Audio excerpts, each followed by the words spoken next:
Good to get out and get some corrections from the scrimmage yesterday, making some adjustments. Got a lot of young guys working some critical situations, mixed the looks up. Got a lot of young guys with ones at times and took guys out of the game as if something would happen and worked those scenarios. So for the most part, they did a pretty good job. Scrimmage was probably a little too inconsistent for my opinion, my liking, in that I thought each side made the most best plays when the other side just didn't execute. And that's usually what happens. But I mean, I like to see a little tighter execution, but we put some young guys in some different situations to get some different scenarios in there. Whether it was a quarterback, the back, a receiver, offensive lineman, guys, if you played for injuries, and just to see how they would interact and do that. Both young quarterbacks got a lot of time with the ones and twos and did it on purpose, and didn't scrimmage Kellen and Connor as much in that scenario because of that. I wanted to see them put them in some really tough situations with some really good people on the other side and how they reacted. So, but also did that with some of the young backs, the linemen, different guys. And on defense, we did the same thing too. So, but at the same time, our ones got work. So,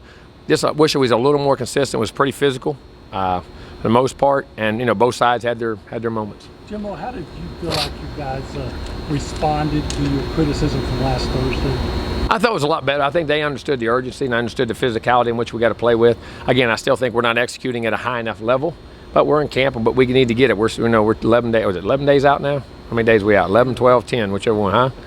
10 is one of them. But I'm trying to get an extra day, see. I was trying to get an extra day, see. But in those scenarios, I mean, from that urgency standpoint, now we just got to clean up some of the details of how we're doing it. Okay, see y'all later.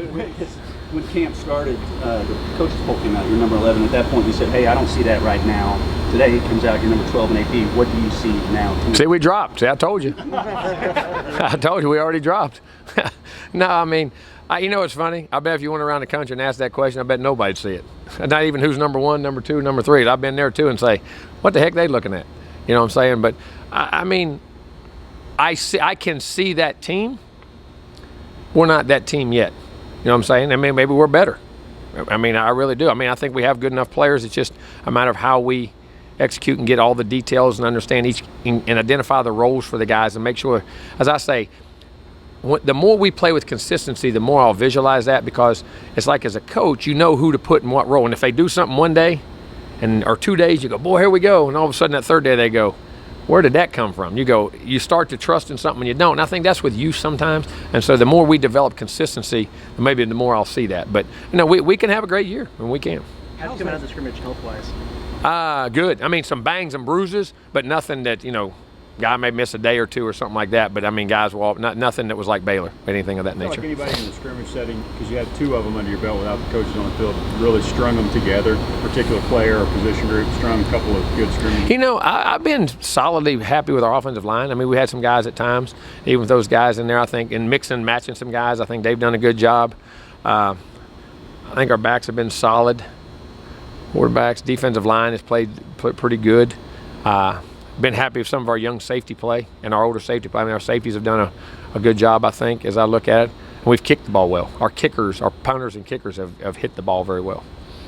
How's that center competition going? Good. I mean, it's going real good. I mean, Prater and McCollum both like having 2 starters. You know what I'm saying? You got both guys in there, and you're working Luke in the background of that and Barton in there too, so you can't have enough centers. So feel very comfortable with that. And the good thing is either one of those guys could go play guard in 2 seconds too. We're mixing them at center and guard and that whole thing to develop an inside depth. What's to say about Prater that McCollum was named spring MVP offensively, and all of a sudden he's kept him? Well, I mean, I think McCollum got banged up a little bit. Just had some nicks and knacks, and Prater was playing really well. And that's Prater, man. And Prater's and not that McCollum isn't, but Prater's just like a pit bull dog. I mean, he just fights, scratch claws, and quick. He's athletic, and he just competes. Doesn't matter what he just, coach, what do you need me to do? Yes, sir, and just goes and does it.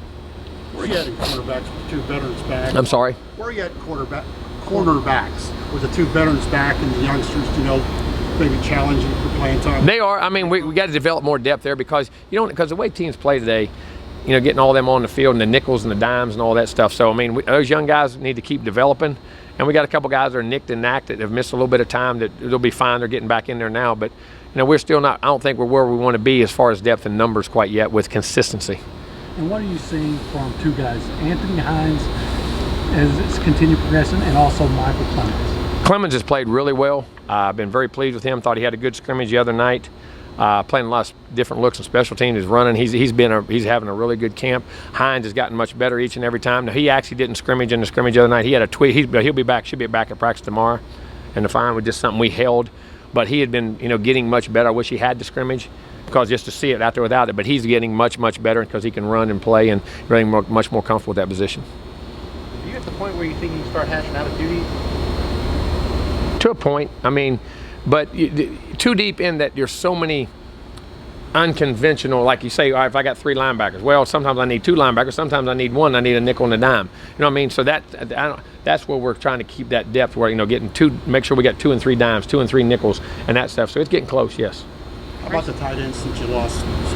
We're solid in the scrimmage, and again, need to play with a little more consistency, but have ability and make plays. You see them, they'll miss a little route or how they do something, or just a cut, but then they'll get 3 cutoffs in a row. Just play with a little more consistency, but the ability's there, and made plays in the passing game. All those guys made plays in the passing game. Caleb Chapman still emerging, Jimbo? Yeah, he had some good plays, and just learned to be a little more consistent on some other routes. But he's making plays down the field. He can get vertical. He can catch the ball. He's a big target. Got good ball skills. When you have a speaking engagement, maybe especially in the offseason, how aware are you now, maybe compared to years past, that, hey, whatever I say right now might automatically be on the internet? Oh, Lord. Much more. You kind of took it.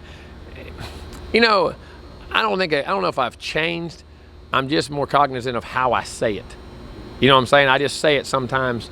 Try to make sure when I say things, but before, you're never, if no one's saying it, you can say it loosely, and people can interpret it different ways. I think you got to make sure how you say it. You can say the same things, but you got to really understand how for them to interpret what you're trying to say. Does that make sense? Of how the words you use, it's still the same content, but how you use it and what you say. Because as you know, I can say the same thing, but we forget it's like texting. Texting doesn't look at the joking smile I said it with, or see, people don't realize 70% of your eye contact come with your eyes. It's not verbal. Your eye contact can tell you how a guy's saying something, meaning something. Well, you can't say, and when you're speaking now, that's going away because everybody's texting it and saying it. And so those things are off. So how you really do speak has to be more as if you were texting, I guess you would say. If that makes any sense. We've taken the humor out of, and the fun out of talking anymore. You brush up on your English? Yeah, you gotta learn real words now. Them country words I grew up with, them slangs, don't get it. And going back to the poll, what are your overall thoughts on preseason polls? I know some people like them, some people don't. Well, you got to start somewhere. Like I say, I'd rather start up high than I would down low.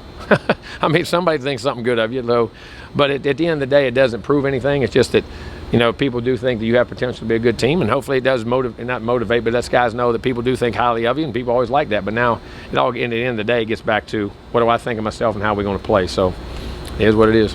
How's Bobby Brown continue to develop, and what do you think about your chances to have a really good middle pass rush? I think we can, and I think that's become more important in football today than it's ever been, because you're seeing shorter guys play, more athletic guys play, and those guys that rush up the field so much and create those seams. Well, we know big guys, you can do that. Well, now you see ends, like in a lot of those guys, they'll set the edges, and then you take that pocket and you go set it on their lap. You know what I mean? Or try to create, twists and games in there. So that's what I've seen in football. The inside rush is becoming so much more important now than it was years ago, in my opinion. And I think that's why guards are going higher in the draft. You're having to get those bigger guards to set the interior. If you remember, guards and centers used to never go, was always tackles. Now you're starting to see some of those guys, because being able to get guys of size and athleticism to set that inside down for quarterbacks to be able to play is becoming big. So them having a big rush is going to be huge, and I think they can. Bobby's development? Good, doing well. He's getting better and better. After Thursday, what were some of the tangible ways that you saw that the team was making your turnaround, and for some of those intangibles that you were looking for? What was the I guess you'd have to be more specific, because with me, there's a zillion of them, and I say it from a head coach. Whether it's special team, whether it's nickel, whether it's dime, whether it's third down packages for us, red zone, goal line, there's a ton of them. We're not there, but we have repped them. They know, and the big thing, when they see them now, they can tell you why it didn't happen or what they should have done, which they're getting the understanding of each situation. Because I think situational football is so big, and understanding what you're trying to accomplish by field position and time. And people say, well, isn't that it's because it's become specialized. You got your nickel guy, your dime guy, your slot receiver, your third down back. It's becoming like having 4 relievers, like they do in baseball now. You know what I mean? You pitch 5 innings, you get a 6th reliever and a 7th and 8th, and then you get the 9th, and then it's all become football's becoming in that way too. So I think understanding when those guys go in the game what their role is, and I think the more we put them in those situations, the better we'll be, and we'll play smarter football. Jimbo, you said that you were pleased with what you saw from the safety position. Any specific guys you can talk No, about? I just think tackle well, space, played the middle of the field well at times. We got some plays over top at different places, but I think understanding when to be up, when to be down, how to cut routes and protect guys and on play actions and different things, and just playing with a lot better leverage and even alignments and checks. You know what I mean, back there, because the safeties are making so many checks to get you in and out of things. From that context of communication standpoints and getting it to the linebackers and getting it to the second level guys and getting it to the corners, how we're changing the coverage if there's a motion. I think from that standpoint it's got me excited. That we're communicating much better. Doing things inside today, give guys a little reprieve from the heat. Well, we did. No, it was just we've been physical, and we wanted to go out. We watched a lot of film today. We're getting ready for game preparations with tomorrow. And as we start, we'll start into all that, and then just to correct it. And they it was a really physical camp and a really physical day. So I thought the bodies and let them rest up a little bit. All right, Coach. Good. Thank you. Thank y'all. Have a good day. Thank you. Appreciate it.